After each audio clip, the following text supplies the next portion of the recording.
যে ইলেকশনের আগে কোনো মেম্বার বা প্রেসিডেন্টের থেকে পয়সা লইছেন, তাহলে এই ভিডিওটা আপনাদের দিকে সবাই দেখেন। আপনারা সবাই কেমন আছেন? আমি কিন্তু ভালো নাই। ইলেকশন খেলায় কোন সুধীর ভাই। আচ্ছা ভাইজান, আপনি তো খেলাইতেছেন ইলেকশন, আপনি যোগ্য আছেন বলে আমরা করছি আপনাকে সিলেকশন। আপনি রাইজের জন্য কি করবেন? টুপি তো দিছেন মাথায়, আপনি মিছা কথা কইলে মরার পরে আপনার হিসাব হবো গাতায়। হ্যালো হাগিস, অনা গাইস, আমি ক্যান্ডিডেট সুলেমান কবি। পঞ্চায়েতের ইলেকশনের জন্য সিলেক্ট করছি আইকাওয়ালা বাসের ছবি। আগে জানতাম না ইলেকশনে এত লেতরা কাম।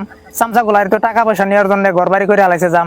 বুড়ো এবার না জিতলে তো ডাইরেক্ট আমি বাস খাম। সমাজের নাই সাপোর্টের দিকে আমি হয়েছি খারা। আপনারা ভোট না দিলে আমি ডাইরেক্ট যাম গো মারা। আপনারা ভোট দিয়ে যাবেন, আশা করি জিতার পরে আমার কাছে থেকে আইকাওয়ালা বাস খাবেন। এবার ইলেকশন না, মানুষ মারার জম, টাকা পয়সা তো খরচ হলো না কম। আমি তো জিতার পরে পাবলিক গুলা বাড়িতে গেলে একবারে দিমু দম। 1500 টাকা দিয়ে সমাজের সবগুলা কিনে ফেলাইছি বুট। আমি জিতার পরে বাড়িতে কোনো কিছু আইলে নেওয়ার জন্য যদি কেউ আহে ডাইরেক্ট করবো শুট। আপনাদের দোয়া আশীর্বাদে আমি যদি মেম্বারের জায়গায় জিতে, জনগণের দফা হাইরা প্রথমে নিজের ঘর পাকা করার জন্য কাটমু ফিতে।